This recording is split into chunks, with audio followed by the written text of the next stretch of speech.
Now, I do like to think of myself as a budget-conscious gamer. So after the excesses of the last couple of videos I've done, featuring something rather small and rather expensive, this week we're looking at something altogether cheaper and a fair bit bigger. Okay, so if there are things on your wants list, you are always worth keeping an eye out. And when I walked into my local furniture and electricals charity shop last week, I found something that is exactly what I have been looking for. Well, not quite exactly. I'd had my eye on a Sony Bravia 4:3 aspect ratio display 20-inch TV/monitor for quite a while. Didn't expect to find one, but found the Samsung equivalent, and it was super cheap. It was labeled up as a monitor. It said seller's monitor only, so I figured, okay, so maybe the speakers don't work. It's got loads of different inputs on the back, different video inputs, which work with loads of retro consoles. It's got S-video, it's got an aerial input, it's got RGB SCART connection, it's also got a VGA PC input. So I was figuring if it was labeled up as seller's monitor only, maybe just the PC input worked on it, maybe there's an issue with the sound. But it was a 20-inch flat screen LCD, non-widescreen, the 4:3 aspect ratio, and it was priced up as £7. I figured I could not leave it in the shop. I had to take it away and test it out regardless of what might be wrong with it. So I bought it, I took it home, and I tested it out. I had it set up in the shed here over the weekend and tried it out with a few different consoles, and I was pleasantly surprised at just how great it is. It didn't come with a remote, but it's got controls on the front for doing your setup and increasing your volume and so on. Yeah, the sound worked, which was great. So yeah, I tried it out with a few things, and I'll just talk you through what I connected, how I connected them up, and how it performed. But yeah, I was pleasantly surprised. So a little bit of detail about the TV model itself. It is a Samsung LW20M21C. It is a 20-inch 4:3 LCD display. It has built-in speakers, RGB SCART, S-video, composite video, stereo RCA, VGA input, 3.5mm stereo input to go with that, and a TV antenna input. As I say, it was sold seller's monitor only, so I didn't know what might be wrong with it, but at £7, it was worth that risk. And in terms of testing it out, first of all, I got my trusty Super Nintendo. I've got the RGB SCART cable for this. It's actually a modified cable. I think it's one that was for like Xbox, PlayStation 2 and GameCube, and it had like 3 connectors on it, but I cut the PlayStation and Xbox connectors off, opened up the SCART end and soldered in a few resistors and things. This was years ago now, so that it works and gives an RGB signal through that cable from a Super Nintendo console. It works pretty well. The display when I set it up was slightly over to one side. There was like a little bit of a black bar over to one side, but I think that's largely down to the cable rather than the TV itself. Now, one thing about the TV is it is capable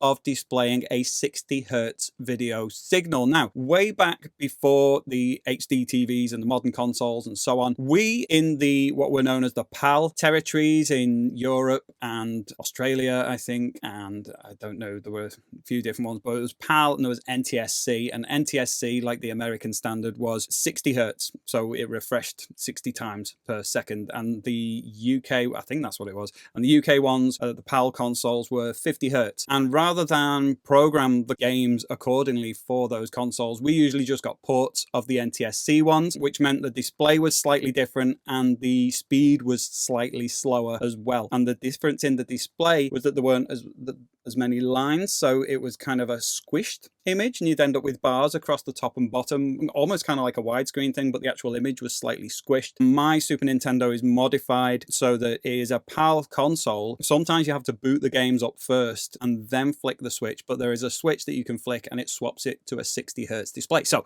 I got to test this out with the Super Nintendo with the 60 Hz display, and it looked great. A lot of the time with the older LCD TVs, there's a bit of sort of input lag when you're playing. It's a slightly delayed, slightly slower. I was pleasantly surprised with this. It felt quick and snappy. It looked good. The colors were quite rich and vibrant for an old LCD panel. I played a little bit of Zombies. It was just called Zombies over here. I think in America it's called like Zombies Ate My Neighbors or something like that. It's a great game. So I tested with that for a little while and it was great. It looked good. Speakers, thankfully, were working. So it's got these internal stereo speakers.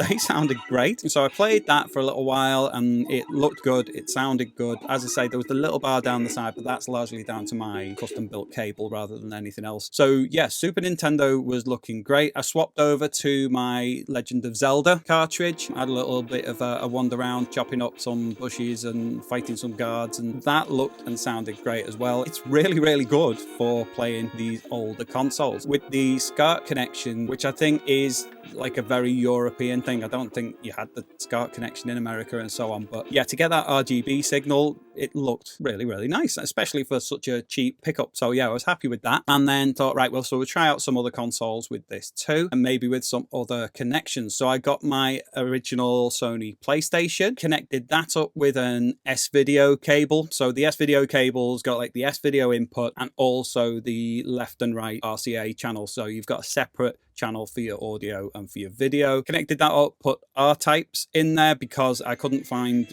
my controller. I couldn't find the DualShock controller, so I was using my Namco arcade stick, so I needed something that played quite well with the arcade stick. Played a bit of R-types and it looked brilliant, and again the refresh rate was really good. There wasn't any perceptible lag, and I am quite fussy with these things. Like, I do notice these things and they do irritate me and annoy me. So yeah, it was absolutely fine with that, and yeah, I played for ages and ages, really enjoyed it. It looked good. It's kind of, with having that aspect ratio, and particularly with having it set up on the desk right in front of me, it was almost like a proper arcade vibe to it. So yeah, I really enjoyed that. Then I tried a bit of Vib Ribbon. I wanted to see how the stark black and white display looked and whether any of it looked a little bit washed out or anything, but it looked really good. It looked really crisp. The sound was great because there's some great music in that game, but the downside was the controller wasn't great for it. The buttons weren't quite registering as the same buttons on the DualShock, so where you press certain buttons to hop over certain obstacles, it wasn't happening with my arcade stick. But it certainly was enough to give a quick test on the TV and see that it was suitable for that particular console. So the Super Nintendo and the PlayStation, I was really happy with both, and that's the RGB input and the S-Video input. So far, so good. I went into the settings on the TV, and there's no way to kind of change the positioning of the display or anything like that unless you're using the PC input, which we'll get onto in a bit. So with the RGB SCART, I was stuck with it slightly to one side, and I suspected it might be my cable from the Super Nintendo, but wasn't 100% sure. So I set up my PlayStation 2, connected that with the PlayStation RGB SCART input to see how that was. Now, the PlayStation itself had previously been used with a component cable, which is a different video signal. So when I switched on, it kind of displayed us all green, and I had to go into the settings and change it for RGB SCART. But when I'd done that, oh, it looked really, really good, and the positioning on the screen and everything was spot on. So that was looking great. What did I play? I loaded up Street Fighter Alpha Anthology, went straight onto Street Fighter Alpha 3. Those bold, vibrant colors looked great on the display. They looked really, really good. I was expecting it to be a little less vibrant, a little more washed out, because it's an early LCD TV. It's an older bit of technology, and they weren't quite up to the standards that we're used to on modern TVs. But really, I was pleasantly surprised. It looked really good. Again, sound pretty good from those speakers. Playing those games, trying the different special moves and things like that, no perceptible lag. It looked good, and the feedback and input was great. So yeah, played that for a bit. Again, well, no, I could find a controller, but I keep finding all of my old DualShock 2s, like the top of the joystick's gone all sticky. So that's something I'm going to have to investigate for another video. So as it is, I was using the arcade stick again. Great with Street Fighter. Loaded up Dragon Ball Z Budokai 3. Once I got through all the initial menus and everything else, turns out I could have done with the analog sticks for that, so I scratched that. But definitely testing it out with Street Fighter, the TV performed really well, and that kind of put my mind at ease in terms of the RGB SCART input, which is probably one of the main ones I would be using with this TV. So yeah, so far, so good. Last up, the Sega Dreamcast. So I'm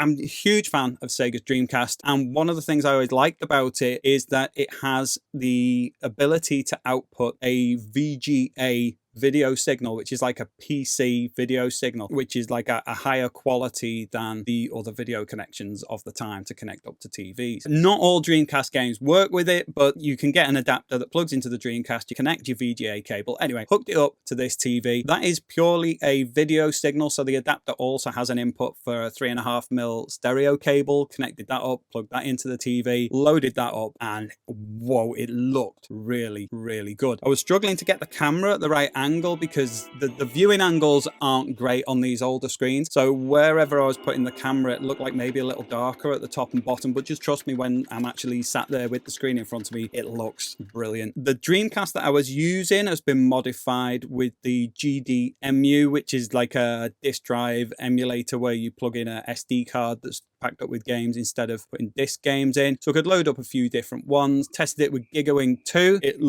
sounded great, nice and quick, no kind of issues with that at all, apart from me really sucking at the game, but what's new there? And then what else did I play on it? A little bit of Cannon Spike. Again, I was trying to pick games that are very, very quick and rapid and the movement and everything to see if there are any issues with the display, but again, it was looking and performing really well. Like, so it's been an absolute bargain, this thing. Tried various different consoles, various different connections, various different types of games. Yeah, what a find. You never really know what you're going to find.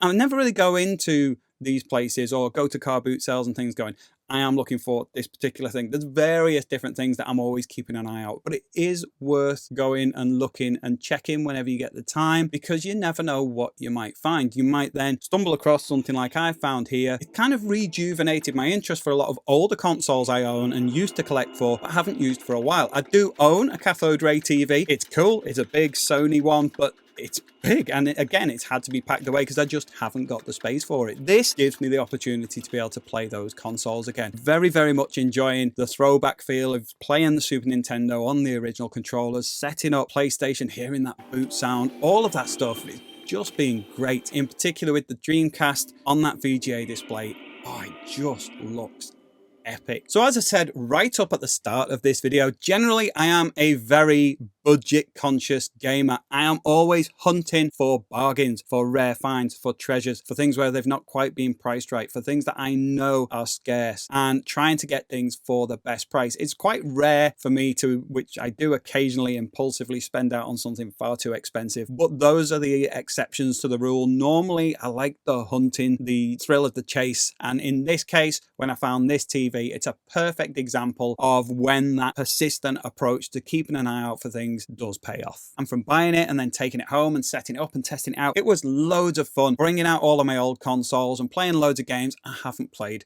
for ages. In particular, that Dreamcast display on the VGA looked awesome. Now, the Dreamcast that I was using here has actually been modified with a gadget from Robot Retro, which enables it to be powered by a USB-C. That means that when I had it all set up on my desk, I didn't even have to find a plug and a cable to connect it to the power supply. I could just grab my USB power bank, plug it in with that, and power it from there. It's a great piece of kit. If you want to know a little bit more about it, I've made a video about that, and you can check it out up here. Otherwise, I will see you in the next video. I hope you enjoyed that. Take care. I'll see you next time. Bye.